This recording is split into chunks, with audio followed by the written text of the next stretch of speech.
Friends, मैं अभिषेक कुमार आप लोगों का स्वागत करता हूं फिर से हमारे इस YouTube channel exam in plus पर। आज हम लोग यहां डिस्कस करने वाले हैं कि बीपीएससी में हम लोग किस तरह का सब्जेक्ट्स का चयन करें ऑप्शनल के लिए, और ऑप्शनल को चयन करने में हम लोग किन बातों का ध्यान रखें जिससे हम लोगों को ज़्यादा से ज़्यादा मार्क्स हासिल हो सके और हम लोग का सिलेक्शन पक्का हो सके 67th बीपीएससी में। तो सबसे पहले जब हम ऑप्शनल सिलेक्शन का बात करेंगे तो हमें सबसे पहले इस बात का ध्यान रखना पड़ेगा कि हम किस एग्ज़ाम के लिए इस ऑप्शनल का सिलेक्शन कर रहे हैं।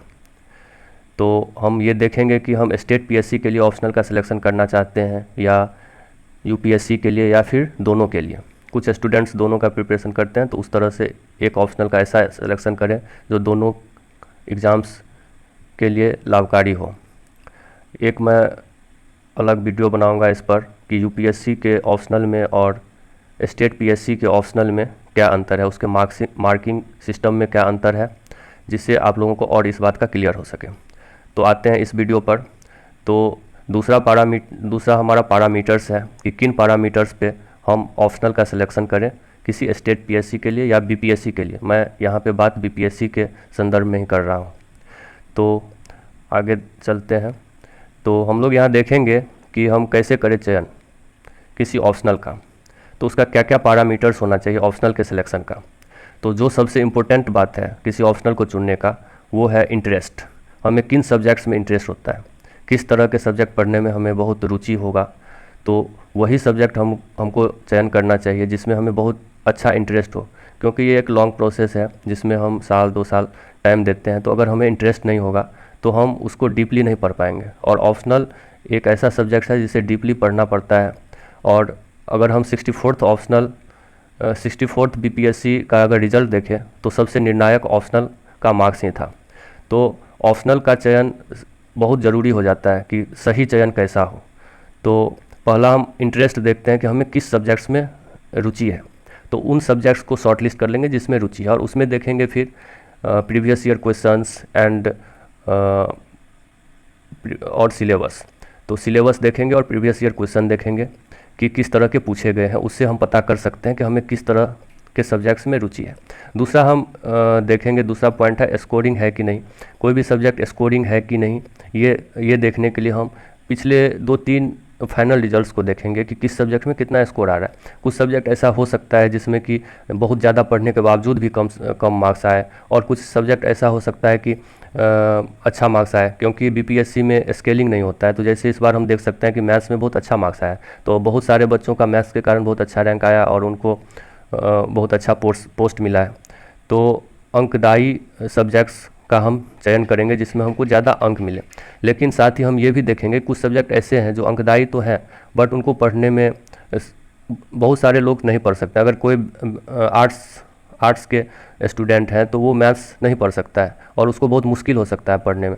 तो ऐसा सिलेक्शन नहीं कर लेंगे कि अंकदायी तो हो बट उसको हम पढ़ के अंक ला ही नहीं सकते हैं। उसको पढ़ने के लिए मैथ्स का अगर कोई सिलेक्शन करता है तो मैथ्स पढ़ने के लिए उनको बहुत टाइम लगेगा, क्योंकि बेसिक लेवल से फिर मैथ्स सीखना पड़ेगा या फिजिक्स या फिर इंजीनियरिंग के सब्जेक्ट्स। तो जो इंजीनियरिंग बैकग्राउंड के स्टूडेंट्स हैं जिन्होंने मैकेनिकल, सिविल या इलेक्ट्रिकल से किया है, तो वो, और बहुत सारे लोग ऐसे होते हैं जो उसमें गेट्स वेट्स का तैयारी करते हैं, गेट्स या किसी अन्य एग्ज़ाम का, तो उस हिसाब से वो चयन कर सकते हैं क्योंकि उसमें भी मार्क्स आया हुआ है। जैसे 63rd बीपीएससी में सिविल इंजीनियरिंग के एक स्टूडेंट को बहुत अच्छा मार्क्स आया था जिनका ऑप्शनल सिविल इंजीनियरिंग था, या इस बार आप देख सकते हैं मैथमेटिक्स में अच्छा मार्क्स आया है। तो कुछ सब्जेक्ट ऐसा होते हैं जो मार्क्स के हिसाब से बहुत अच्छे होते हैं बट वो सारे लोग नहीं कर सकते हैं, तो इसलिए हमें बहुत स्मार्टली सेलेक्ट करना पड़ेगा कि हम किस सब्जेक्ट का सिलेक्शन करें। तीसरा है कि किसका सिलेबस प्रिसाइज है। कुछ लोग ऐसे होते हैं जो लास्ट टाइम में अब फॉर्म डालते हैं और फिर उनके पास इतना टाइम नहीं होता कि वो पूरा साल पढ़ सके। तो इस तरह से स्मार्टली हम सिलेक्शन करेंगे कि बहुत कम टाइम में कौन सा ऐसा सिलेबस, कौन सा ऐसा ऑप्शनल है जिसका सिलेबस कवर हो जाएगा। जैसे कुछ सिलेबस हैं, कुछ सब्जेक्ट्स हैं, LSW है और मैथिली सब्जेक्ट्स हैं, ये सब कुछ सब्जेक्ट है और भी है सब्जेक्ट्स, तो जिसमें कम समय में हम कर सकते हैं। तो उन सब्जेक्ट का चयन हमें करना चाहिए अगर हमें बहुत कम टाइम है तो। और अगला पॉइंट है कि नोट्स और बुक्स का अवेलेबिलिटी है कि नहीं, जो उपलब्ध मार्केट में नोट्स या उपलब्ध किसी सब्जेक्ट का है या नहीं। अगर हम कोई सब्जेक्ट चुनते हैं तो पहले हमें ये भी ध्यान में रखना पड़ेगा उससे रिलेटेड बुक या मटेरियल मुझे मिल पाएगा कि नहीं। कोई ऐसा सब्जेक्ट चुन ले जिसमें बाद में मटेरियल ही ना मिले तो फिर वो बेकार हो जाएगा और हमें मार्क्स नहीं मिल सकता है। चौथा है पाँचवा पॉइंट है सेल्फ लर्निंग, कोई सब्जेक्ट है या नहीं। कुछ स्टूडेंट ऐसे होते हैं, जनरली लड़की को घर से बाहर नहीं, हमारे समाज में बहुत सारे लोग ऐसे हैं जो बाहर नहीं भेजते पढ़ने, तो उन सब के लिए ऐसा सब्जेक्ट होना चाहिए जो वो घर पे रहकर ही तैयारी कर सके, नोट्स खरीद के या फिर कोई वीडियो देख के, तो सेल्फ स्व अध्याय करके वो आगे बढ़ सकते हैं। तो ऐसा सब्जेक्ट चुनना चाहिए जिसमें उन्हें इंटरेस्ट हो और सेल्फ स्टडी से वो कवर कर सकें। तो ऐसा सब्जेक्ट उन लोगों को चुनना चाहिए जो टीचर्स के पास या नहीं जा सकेंगे, क्योंकि ऑप्शनल में ऐसा देखा गया है कि टीचर या कोचिंग ज़रूरी हो जाता है कुछ सब्जेक्ट के लिए, क्योंकि अगर ऑप्शनल मेरा कुछ ऐसा सब्जेक्ट है जो हमारे ग्रेजुएशन से अलग है तो वहाँ पे हमें पढ़ना पड़ता है, टीचर्स का हेल्प लेना पड़ता है। बट कुछ ऐसे सब्जेक्ट भी हैं जहाँ हम सिर्फ नोट्स या बुक पढ़ के कर सकते हैं, तो ऐसा सब्जेक्ट हमें चुनना चाहिए। तो LSW एक ऐसा सब्जेक्ट है जिसमें बहुत सारे लोग ऐसे देते हैं जो स्वाध्याय से भी कर लेते हैं। बाकी छठा पॉइंट है टीचर्स अवेलेबिलिटी है कि नहीं किसी, अगर हम कोचिंग करना चाहें और उस सब्जेक्ट का कोई टीचर मिले ही ना, तो ऐसा सब्जेक्ट हमें नहीं चुनना चाहिए जिसका टीचर हमें न मिले अगर हमें कोचिंग करना है तो ऐसा सब्जेक्ट ध्यान में रख के पता करना चाहिए कि उसके लिए बहुत अच्छे योग्य टीचर हैं कि नहीं जो हमें अच्छा मार्क दिला सके। तो इन बातों का ध्यान रखना चाहिए। और पांचवा पॉइंट, लास्ट पॉइंट है बेनिफिट्स इन जीएस में जो जनरल हिस्ट्री का 2 पेपर होता है, पेपर 1 और पेपर 2 में, उसमें बेनिफिट मिल रहा है कि नहीं। तो ये पॉइंट जो है बीपीएससी के लिए लागू नहीं होगा, क्योंकि बीपीएससी में कुछ ऐसा स्पेसिफिक सब्जेक्ट नहीं है जिसमें जीएस का ज़रूरत पड़े। अगर हम पॉलिटिकल साइंस के का ही सब्जेक्ट ले लें तो मुश्किल से 2 या 3 सब्जेक्ट ऐसे क्वेश्चन आते हैं जो कि ज़रूरी नहीं है कि उस ऑप्शनल वाले लोग ही उसको हल करें, वो एक बेसिक अंडरस्टैंडिंग का सवाल होता है। तो ये बेनिफिट्स है कि नहीं जीएस पेपर में, ये यूपीएससी वाले देखते हैं, बट बीपीएससी में इस बात का कोई खास जगह नहीं है। आप ऐसा सब्जेक्ट लीजिए जो स्कोरिंग हो, इंटरेस्ट हो, जिसमें आप रुचि लगा के पढ़ सकें। और कुछ लोग जो छोटा सिलेबस वाले सब्जेक्ट चाहते हैं, क्योंकि उनके पास बहुत लोगों के पास टाइम नहीं होता है, जब लास्ट टाइम वो फॉर्म भरते हैं तो फिर पढ़ने का टाइम नहीं होता है, तो ऐसा सब्जेक्ट ले जो प्रीलिम्स के बाद भी पढ़ सकें। तो ये सब पैरामीटर्स था जिस पे हम ऑप्शनल सब्जेक्ट का सिलेक्शन कर सकते हैं। आगे हम लोग देखते हैं कि कितने टाइप्स के ऑप्शनल सब्जेक्ट होते हैं।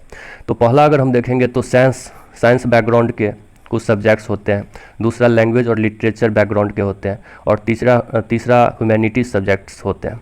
तो अगर हम साइंस बैकग्राउंड पे जाएंगे तो हम लोग ये देखेंगे कि यहाँ पे कुछ सब्जेक्ट्स मैंने लिखे हैं, ये सब सब्जेक्ट्स होते हैं साइंस बैकग्राउंड के सब्जेक्ट्स। तो यहाँ पे हम देखेंगे कि मैथमेटिक्स है, फिजिक्स, केमिस्ट्री, इंजीनियरिंग के सब्जेक्ट्स हैं, जैसे सिविल, मैकेनिकल और इलेक्ट्रिकल इंजीनियरिंग के ऑप्शनल सब्जेक्ट्स हैं, agriculture, statics, zoology, botany, animal husbandry and commerce.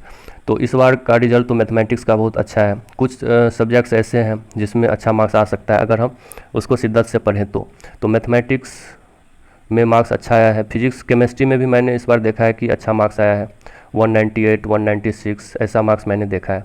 और मैथमेटिक्स में तो 200 से ऊपर ही है, 250 से भी ऊपर बहुत लोगों के हैं।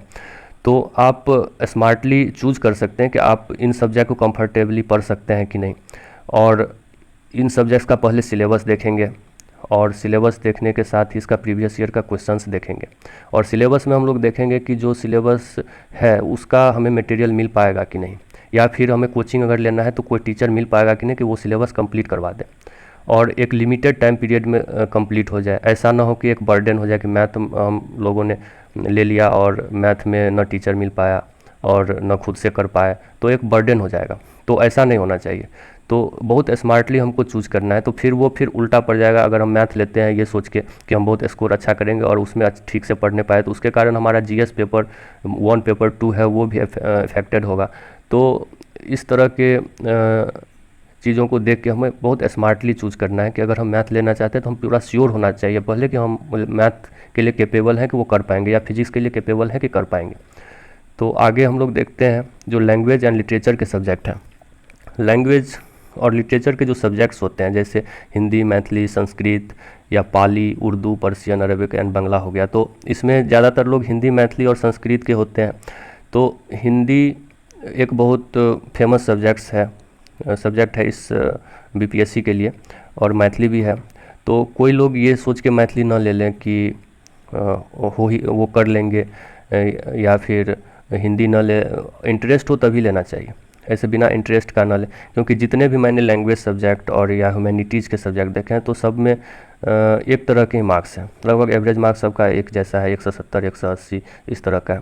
हिंदी में भी 190 से ऊपर मार्क्स है कुछ स्टूडेंट्स के। मैथिली में भी मैंने 191 मार्क्स देखा है, 180 तो बहुत सारे लोगों के हैं।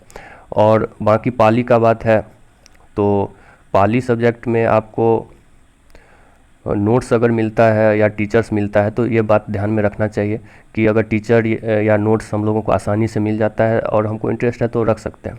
बाकी सब्जेक्ट्स का भी यही है। तो हिंदी और मैथिली और संस्कृत ये 3 सब्जेक्ट यहाँ बहुत इम्पोर्टेंट है। और हिंदी के तो नोट्स भी मिल जाते हैं, मैथिली के भी नोट्स और टीचर्स दोनों मिल जाते हैं। तो फिर ये देखेंगे कि इसमें इंटरेस्ट है कि नहीं या कर पाएंगे कि नहीं वो सोच के। और आगे हम देखेंगे ह्यूमैनिटीज़ के कुछ सब्जेक्ट हैं, जैसे LSW बहुत फेमस सब्जेक्ट है ह्यूमैनिटीज़ का।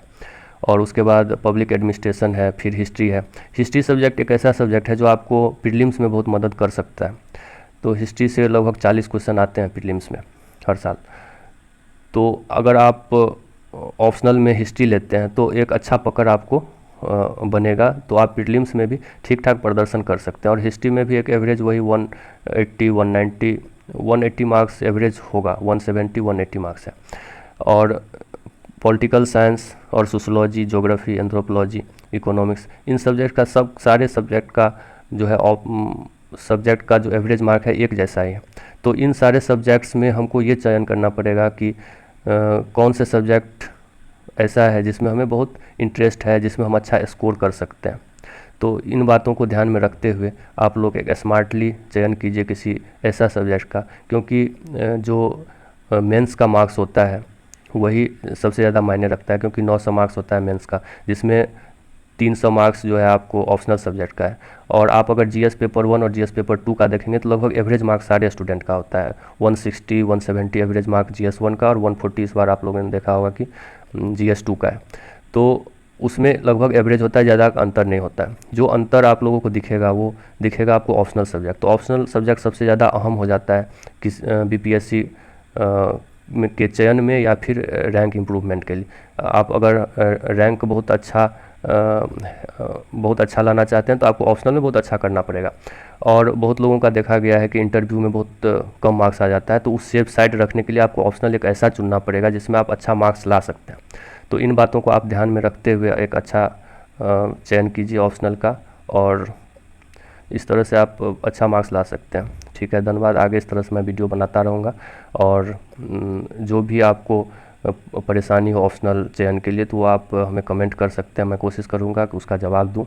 ये वीडियो जो है उन छात्रों के लिए स्पेशली है जो नया है, जिन्हें पता नहीं है कि कैसे करना चाहिए, जो फ्रेशर है। जो पहले से पढ़े हैं उनको बहुत कुछ पता होता है, बट जो नया है या फिर ग्रामीण परिवेश के लोग हैं जिनको ये बात पता नहीं होता है कि ऑप्शनल कैसे चुनना चाहिए या किस तरह से आगे प्रिपरेशन करना चाहिए। तो मैं आगे भी इस तरह का वीडियो बनाऊंगा जिसमें मैं ये बताऊंगा कि GS1 या GS2 में कैसे आप अच्छा मार्क्स ला सकते हैं और उसका तैयारी कैसे आप स्वाध्याय से कर सकते हैं। ठीक है, धन्यवाद।